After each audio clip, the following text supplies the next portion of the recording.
So hello and welcome back to the channel नोबरा math. और हम कर रहे हैं एक्सरसाइज 3.1 का सॉल्यूशन। एंड प्रश्न नंबर 1 जो है इसका एक हमने कर दिया था। आज ट्राई करेंगे max to max question solve करने के। टोटल में भी 5 या 6 प्रश्न है इसमें। तो क्वेश्चन नंबर 2 अगर हम देखें कुछ इस तरीके का है कि इसमें 5 पेंसिल है, 7 कलम है, ठीक है, और इनका मूल्य है 50। और इसी तरीके से 7 पेंसिल और 5 कलम और इनका मूल्य है 46। हमें बताना एक पेंसिल का मूल्य और एक कलम का मूल्य कितना है। इसमें दो की दो चीज़ें, तो पहला समीकरण बनेगा यहाँ से, ठीक है। इसमें दो ही चीज़ें यूज हो रही, पेंसिल कलम, ठीक है। तो हम पेंसिल और कलम को कुछ मान लेंगे, ठीक है। जैसे तो इसका कुछ मूल्य भी होगा, क्योंकि जैसे आप मान के चलो ये पेन है, ये आप लेने गए तो इसका मूल्य 5 रुपये है, ठीक है। तो हमने पेंसिल को एक्स माना है तो इसका मूल्य हो गया ₹X, एक पेंसिल का। और कलम को मान लिया हमने Y, इसका भी मूल्य हो गया ₹Y। पहला समीकरण बनेगा यहाँ से। देखो 5 पेंसिल और 7 कलम आप खरीद रहे हो, तब दे रहे हो 50। तो हमें नहीं पता कि एक पेंसिल का कितना और एक कलम का कितना, हमने कितना माना Y। तो अगर एक पेंसिल का मूल्य 5 है तो 5 पेंसिल का कितना होगा।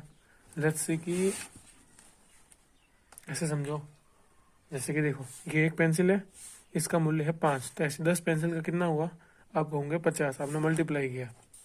सेम थिंग, एक पेंसिल को हमने x माना है तो 5 पेंसिल को क्या मानेंगे, 5x। अब यहाँ पे लगेगी जोड़, क्योंकि हमें करना है एडिशन, ठीक है, क्योंकि दोनों का योग करके बोला गया। अब 7 कलम का मूल्य हमें बताना। एक कलम का मूल्य y है, तो 7 कलम का कितना हो जाएगा, 7y और बराबर में 50। ये बना समीकरण नंबर 1। अब दूसरा 5 है कलम। अब देखो फिर दूसरा 7 पेंसिल है और 5 है कलम, तो एक पेंसिल को हमने x माना तो 7 पेंसिल का क्या होगा, 7x, ठीक है, सीधा मल्टीप्लाई प्लस। और एक कलम को हमने y माना तो 5 कलम का 5y, खर्चा कितना है 46, समीकरण नंबर 2। अब देखो कि इस चैप्टर में अगर हम ओवरऑल देखें तो प्रतिस्थापन विधि भी है, विलोपन विधि भी है। तो हम इसमें से किसी एक विधि को सॉल्व करते हैं। जैसे कि हम बात कर लें प्रतिस्थापन या फिर विलोपन विधि से इस प्रश्न को हल करने का प्रयत्न करते हैं। तो देखिए, अब ध्यान से समझना इसे। अब जैसे कि देखो यहाँ पे 7 है ना, और या तो मैं x वाले पक्ष को बराबर करूँ या फिर y वाले को। जैसे कि देखो अगर मैं इसमें 7 का गुणा करूँ तो ये 35 बनेगा, और इसमें 5 का गुणा करूँ तो 35 बनेगा। आसानी से दोनों कट जाएंगे, ठीक है। तो हम लिखेंगे समीकरण 1 में 5 का गुणा तथा 2 में किसका करेंगे। देखो एक में तो हम करेंगे 7 का, ठीक है, और दूसरे में करेंगे 5 का।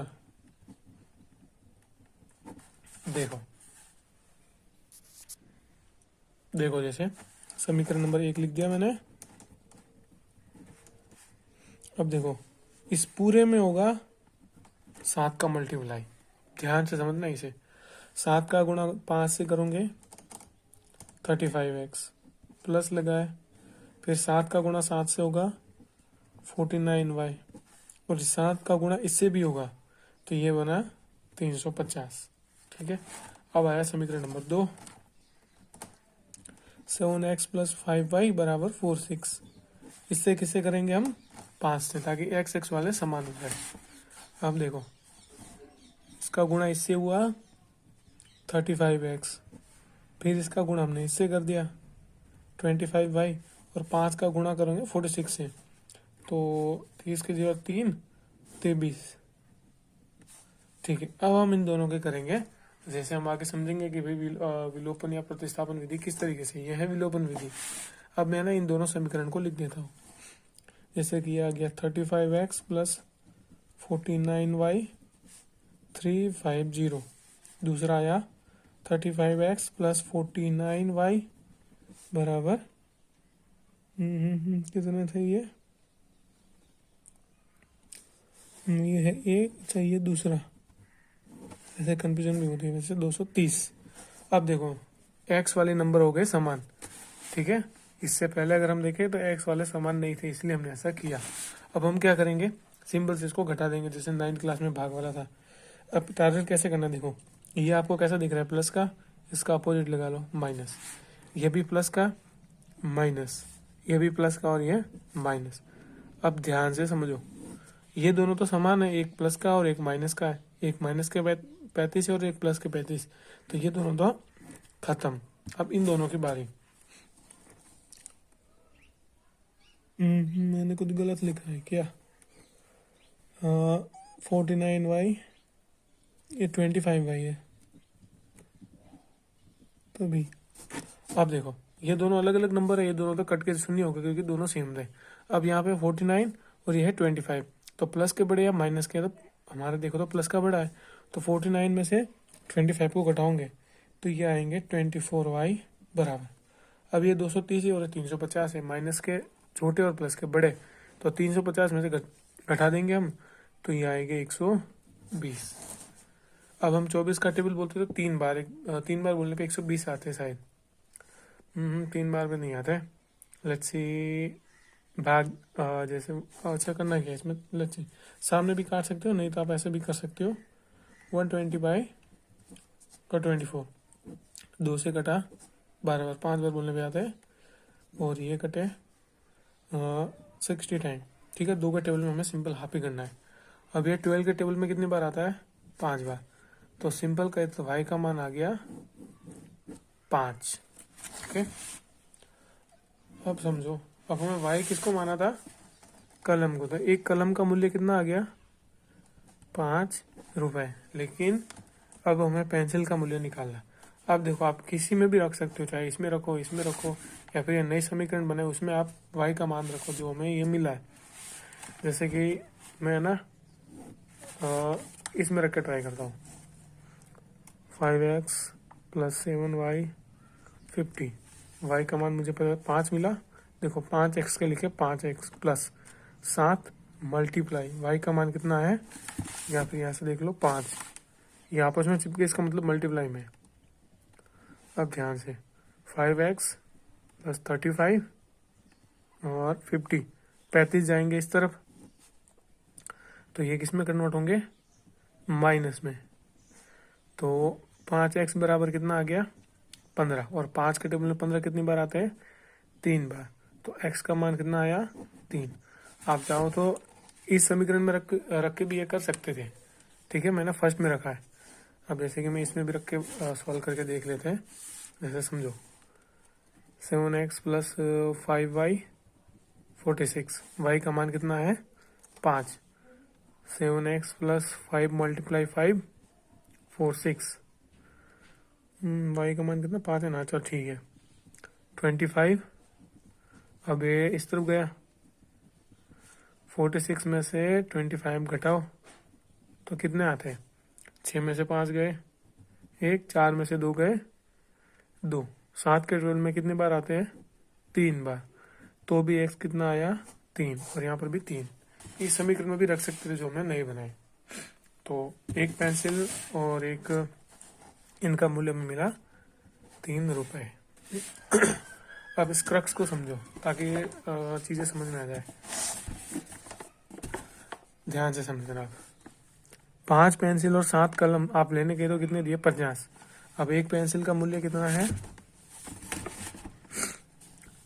3, और ये तो है पेंसिल का, और ये है कलम का 5। अब देखो समझ में आ जाएगा, 5 पेंसिल, देखो एक पेंसिल का मूल्य 3 है, तो 5 पेंसिल का कितना हुआ, आपको होंगे 15, प्लस एक कलम का 7 है, तो 5 कलम का कितना हुआ, 35, कितना आया ये, 50। ये रहा बस। अब अगर हम बात करें क्वेश्चन नंबर 2 की, जिसमें मैं कह रहा हूँ कि तुलना ज्ञात कीजिए समीकरण युग्म को निरूपित करने पे, या कि कौन सा प्रतिच्छेद करेगा, कौन सा समांतर है और कौन सा संपाती है, ठीक है। वो इंट्रोडक्शन वाले में हमने समझा था, अगर नहीं समझा है तो फिर से समझो। देखो 3 केस बनेंगे बेसिकली, समांतर ठीक है, संपाती, ठीक है, मात्राओं की प्रॉब्लम हो सकती है, और प्रतिच्छेद। समांतर का मतलब क्या हो गया, ध्यान से समझो। देखो, समांतर का मतलब होता है जैसे कि आप एक लाइन देख रहे हो इस कॉपी के ऊपर, इस तरीके की, ये होती है समांतर, जैसे कि ट्रेन की पटरी, ठीक है, जो कभी भी नहीं मिलेगी। हालांकि ट्रेन की पटरी वो कई बार मिलती है, वो बात हमें नहीं है, लेकिन ये जैसे कि कंटिन्यू जा रही है जा रही है जा रही है, और ये भी इस तरीके से जा रही है, तो ये होती है समांतर रेखाएं। अब दूसरी होती है संपाती। संपाती का मतलब क्या, एक लाइन ये इसी के ऊपर आ गई दूसरी लाइन, ठीक है ना, जैसे कि इसी के ऊपर इस तरीके से चिपका दी हमने, तो वो होती है संपाती। और प्रतिच्छेद का मतलब क्या होता है, मल्टीप्लाई का निशान। जैसे कि मान के चलो एक लाइन ऐसे आ गई, दूसरी लाइन आ गई ऐसे, तो इन्होंने इस पॉइंट पे एक दूसरे को कट कर दिया, ठीक है। तो ये था हमारा समांतर, संपाती और प्रतिच्छेद। अगर दो लाइनें समांतर हैं तो इसका कोई हल नहीं होता, कोई हल नहीं है, क्योंकि ये दोनों कहीं पे कट ही नहीं कर रही है। अगर संपाती है, जैसे कि एक लाइन है और दूसरी इसके ऊपर है, तो इसके हल होते हैं बहुत सारे, अनेक, ठीक है। तीसरा होता है प्रतिच्छेद। ये कितनी बार एक दूसरे को कट कर रही है, एक बार, तो इसका हल होता है केवल एक, ठीक है। तो ये केस है एक्सरसाइज क्वेश्चन नंबर 2 के अंदर, कि समांतर, संपाती और प्रतिच्छेद हमें क्वेश्चन के रूप में, क्वेश्चन के फॉर्मेट में देखना है। जैसे कि हम देखें इसको, प्रश्न नंबर 1 को, ठीक है, लिख देते हैं इधर।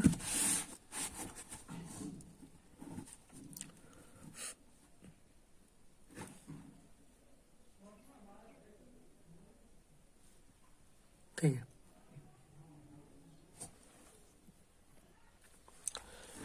जैसे 5x - 4y + 8 = 0 and 7x + 6y - 9, ठीक है। इस समीकरण को हम देख के सॉल्व करना। तो इंट्रोडक्शन बताया था किस तरीके से होता है, A1 A2 B1 B2 और C1 C2। अब देखो, ये वाला A1 है और ये है A2, सिंपल सा, ठीक है। तो A कितना है 5 और A2 कितना है 7, लिख दिया बराबर का निशान। ये B1 और ये B2 है, तो B1 कितना है 4 का हो गया, लेकिन निशान भी है माइनस का, और B2 कितना है 6, हमें नंबरों से मतलब है। C1 C2, C कितना है 8 और C2 कितना है माइनस के 9। तो देखो ये तो यहीं पे कट हो गया, ठीक है। तो ये क्या करेगा, प्रतिच्छेद करेगा, ठीक है। ये जो समीकरण है ये करेगा प्रतिच्छेद, और इसके हल कितना है, एक हल, ओके। अब देखो दूसरा है 9x + 3y + 12, 18x + 6y 24 0। Same formula लिखा, A1 A2 B1 B2 और C1 C2।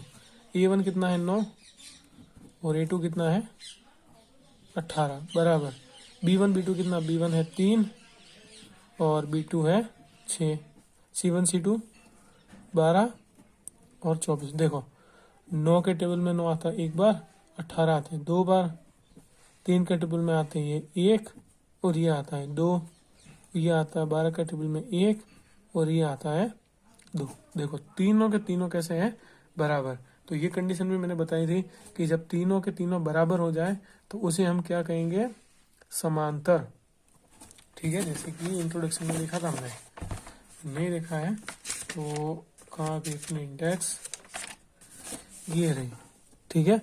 जब तीनों के तीनों आ जाए तो उसे हम कहेंगे, संपाती कहेंगे।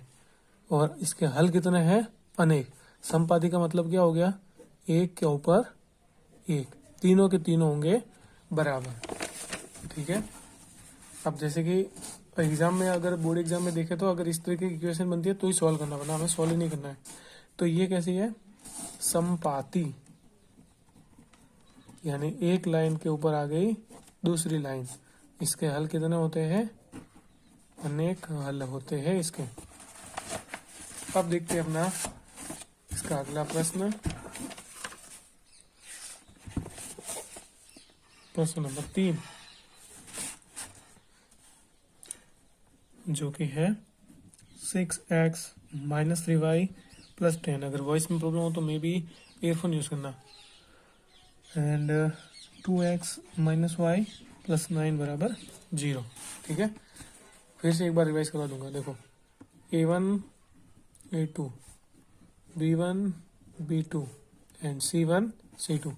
a1 कितना है 6, a2 कितना है 2, b1 b2, b1 है -3 और b2 है, देखो यहाँ पे कुछ भी नहीं लिखा, इसका मतलब हमें मानना पड़ेगा 1 बराबर c1 c2, c है 10 और c2 है 9। अब देखो 2 के टेबल में इसको काट दो 3 बार। अब देखो ऊपर और नीचे भाग में माइनस होता कट जाता है, या तो 3/1 लिखो या 3 लिख दो, बराबर में 10/9। अब यहाँ तक तो ये समान था, लेकिन यहाँ पे आगे हो गया कट, तो ये केस बना समांतर का और इसका कोई हल नहीं। ठीक है, तो तीनों के तीनों केस हमने इसमें पढ़े हैं। पहला केस कौन सा है देखो बता देता हूँ, a1 a2 b1 b2, MCQ में भी ये बन सकता है। फिर से a1 a2 b1 b2 and third a1 a2 b1 b2 and देखो अगर पहले में ही वो कट कर देगा, पक्का है वो क्या करेगा प्रतिच्छेद। ठीक है, आपको देखना है कि वो पहले में कट कर रहा है तो वो करेगा प्रतिच्छेद। कैसे, जैसे कि तीनों के तीनों कैसी है, ये भी अलग ये भी अलग और ये भी अलग, ये भी इसने कट कर दिया, तो ये क्या कहलाएगी प्रतिच्छेद।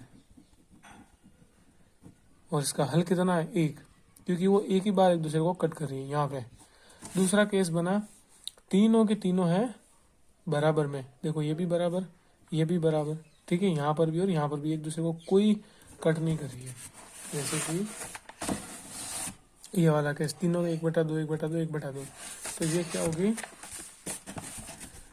समपाती, यानी कि एक लाइन ये दूसरी इसी के ऊपर, और इसके अनेक हल होते हैं। ठीक है, मल्टीपल आंसर। तीसरा केस यहाँ तक तो बराबर, लेकिन यहाँ पे आके इसने कट कर दिया, तो ये क्या हो गई समांतर। इस तरीके से ट्रेन की पटरी, यहाँ तक तो ठीक था, यहाँ पे आके इसने कट कर दिया, ये वाला केस, ये दोनों बराबर है, लेकिन तीसरे में इसने अलग हो गए दोनों, तो ये हो गए समांतर जिसका कोई हल नहीं। तो ये है 3 केस जो एमसीक्यू फॉर्म में बन सकते हैं और प्रश्न में भी आ सकते हैं। तो इसी के साथ क्वेश्चन नंबर 2 अपना कंप्लीट। अब देखें कि अब हमें देखना है इस वाले केस में सेम यही केस है कि तुलना करनी है संगत है या असंगत। संगत का मतलब क्या होगा कि वो इस तरीके का केस बनाएगा, कहाँ गया ये प्रतिच्छेद वाला, तब तो वो संगत है। अगर इन दोनों में से कोई भी आ जाए तो है असंगत, क्योंकि बोर्ड एग्जाम में हमें ये वाला अगर केस बनता है तो ही बनाना है ग्राफ, वरना हमें ग्राफ बनाना ही नहीं है। ठीक है, तो ये वाला केस बनेगा, हम तुलना करेंगे, ये केस आता है तो वो होगा संगत, वरना संगत नहीं है। ओके, तो क्वेश्चन नंबर 3 में है कुल मिला के 5 प्रश्न। देखते हैं अगले वीडियो में।